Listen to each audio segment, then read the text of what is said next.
So I'm going to continue to trace here and take you through this.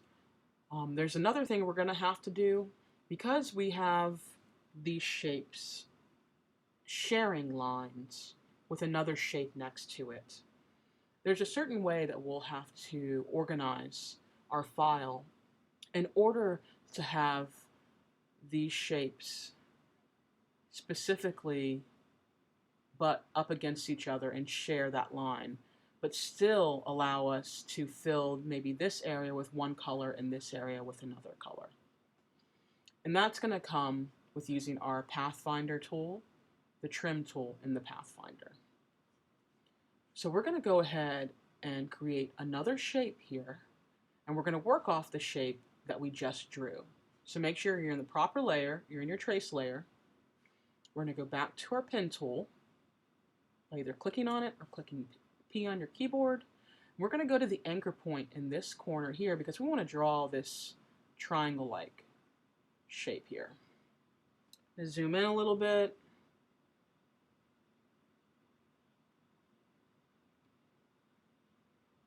Move it up. Depending on how your mouse is set up, maybe a little bit finickier than others, as with mine. So we're in our pen tool. We're going to go to our anchor point on one of our shapes, on the shape that we drew, and we're going to click on that anchor point. We're going to create a new line. We're going to stick and make sure we're on our guide when we lay our next anchor point, but we want it to be in line with this line right here on our image. So we're going to click on our guide right there, create a new line, and then since we really just need a straight line here, I'm going to click right about here before the line starts to curve in that center of the black line in our image. Okay. Now I'm going to click on the anchor point or on the path of the line that we have here.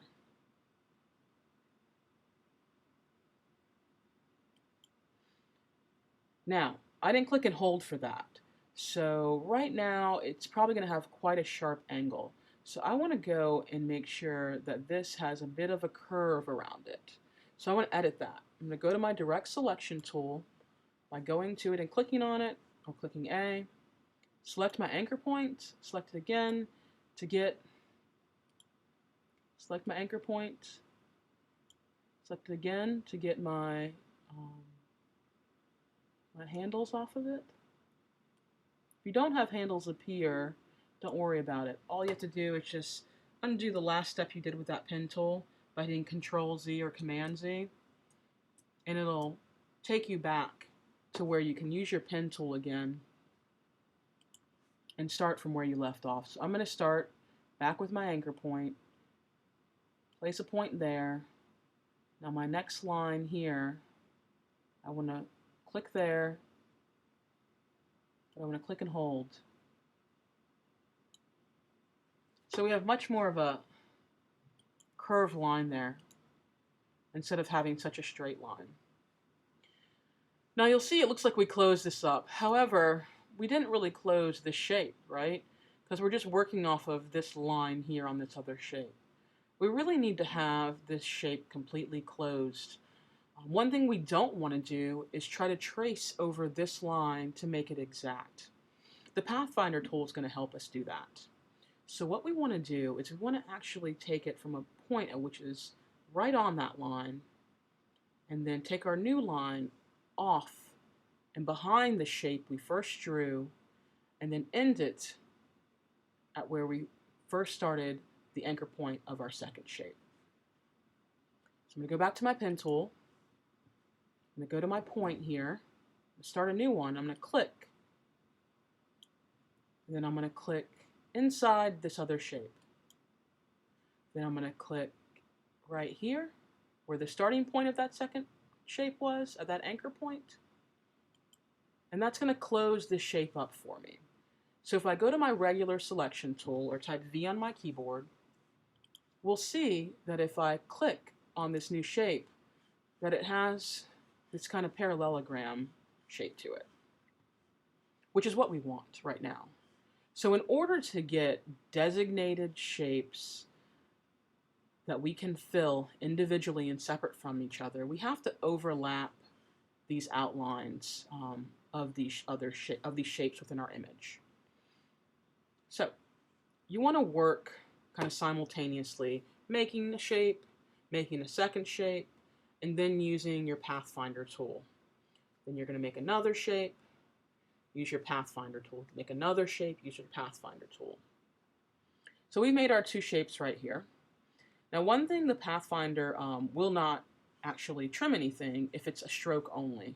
So we want to go back to our fill on the left hand side of our screen, and instead of having it as none, we want to actually make it a color. So let's make it green, right?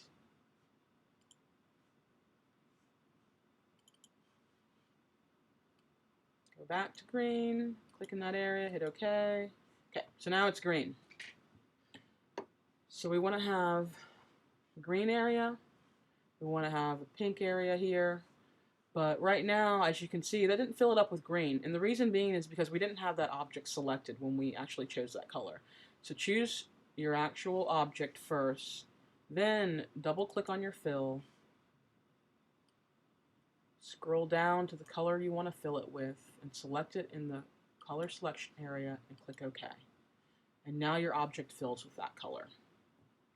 And these colors do not have to be specific to your composition or your swatch palette at this point. This is just in order for us to begin to crop things out and make the shapes that are comprising your composition. So we're going to choose a different color for this other shape. We're going to double click our fill, and we're going to choose yellow and click OK. Okay. So we still have strokes on these, but we don't want to keep strokes on those ultimately.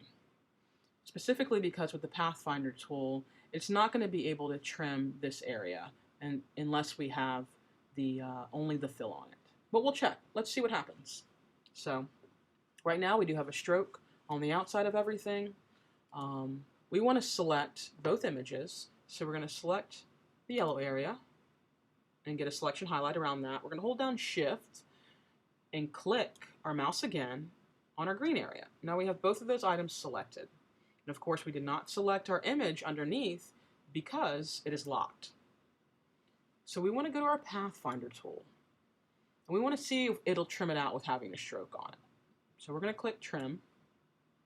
Let's see what happened. So it actually did trim it out with the stroke on it. But our shapes don't look correct. However, it's close, but it's not right. So, the issue here is that the shape which overlaps that shape you drew perfectly in regards to how you traced it on your image, the shape you traced on your image exact needs to be in the foreground. So we're going to undo this right now. We're going to hit Control-Z or Command-Z, depending if you're on a PC or a Mac.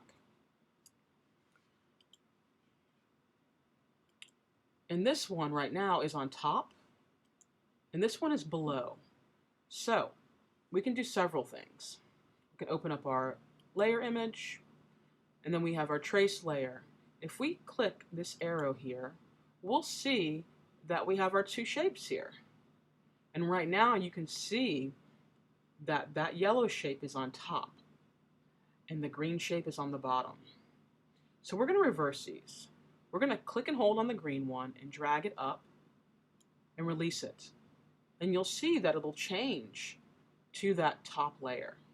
So this is really what we want it to look like before we do the trim using the Pathfinder. And this also looks closer to how ultimately we want it to look for our tracing. So now we're going to go back again and select each shape. We're going to click on the yellow. We're going to hold down Shift and click on the green. We're going to go back to our Pathfinder Trim option, click Trim. Now we're going to take a look at what our shapes are. If you look on your actual layer of the trace layer that you open, you'll see that all of a sudden it says Group. And you'll see that all of a sudden your shape almost looks like one shape. And that's because if you click anywhere off of your selected image, anywhere else on the artboard, and you click back on your image, you'll see that all of these two items are now, when you select one part of it, they actually act as though they're selecting both of them. That's because these are now grouped together. So when you trim an object with the pathfinder, ultimately it groups these objects together. However, there is a point at which you can ungroup them. So there's several things you can do.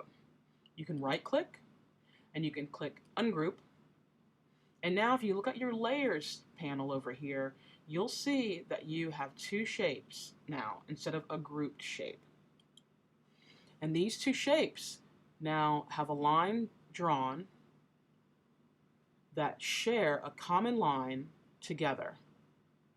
However, if we wanted to hide our green shape by clicking on the eye, we'll see that all of a sudden the shape we drew at first in the yellow is completely different. And that's because we used the green shape, we'll unhide that, we used the green shape to actually trim this area of the yellow out. Because these shapes were overlapping, the Pathfinder tool, when you use trim, it gets rid of the overlapping areas. So as you work in your process of tracing, you're going to go through this each time you create another shape.